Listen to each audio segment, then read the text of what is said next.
उत्पत्ति अध्याय 12। अब्राम का आह्वान। फिर यहोवा ने अब्राम से कहा, अपने पिता के घर तथा अपने रिश्तेदारों को छोड़कर उस देश को चला जा जो मैं तुम्हें दिखाऊंगा। मैं तुमसे एक बड़ी जाति बनाऊंगा, मैं तुम्हें आशीष दूंगा, मैं तुम्हारा नाम बड़ा करूंगा और तुम एक आशीष होगे। जो तुम्हें आशीष देंगे मैं उन्हें आशीष दूंगा तथा जो तुम्हें शाप देगा मैं उन्हें शाप दूंगा। तुमसे ही पृथ्वी के सब लोग आशीषित होंगे। इसलिए यहोवा के आदेश के अनुसार अब्राम चल पड़े। लोत भी उनके साथ गए। जब अब्राम हारान से निकले तब वे 75 वर्ष के थे।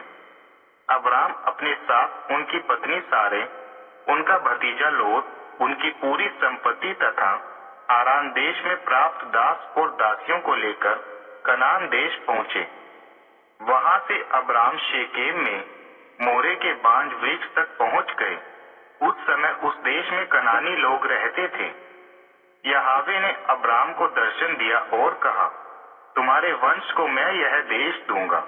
तब अब्राम ने उस स्थान पर यहोवा के सम्मान में जो उन पर प्रकट हुए थे एक वेदी बनाई। फिर अब्राम वहां से बेथेल के पूर्व में पर्वत की ओर बढ़ गए। वहीं उन्होंने तंबू खड़े किए।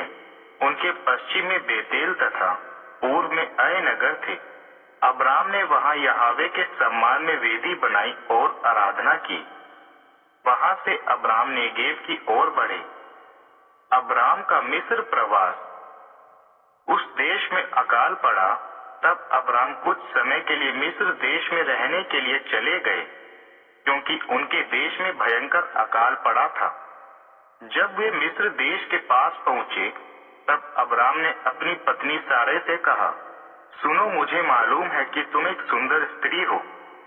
जब मिस्र के लोगों को यह पता चलेगा कि तुम मेरी पत्नी हो तो वे मुझे मार डालेंगे और तुम्हें जीवित छोड़ देंगे।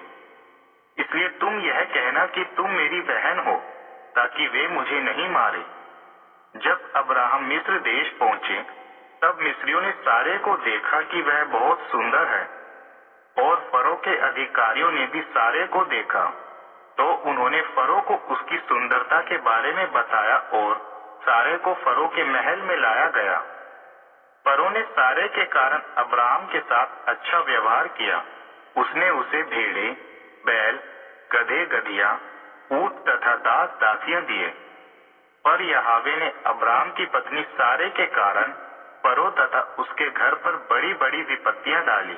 इसलिए फरो ने अब्राम को बुलवाया और उनसे कहा, तुमने मेरे साथ यह क्या किया? तुमने मुझसे यह बात क्यों छिपाई कि यह तुम्हारी पत्नी है? तुमने यह क्यों कहा, यह मेरी बहन है? इस कारण मैंने उसे अपनी पत्नी बनाने के उद्देश्य से अपने महल में रखा।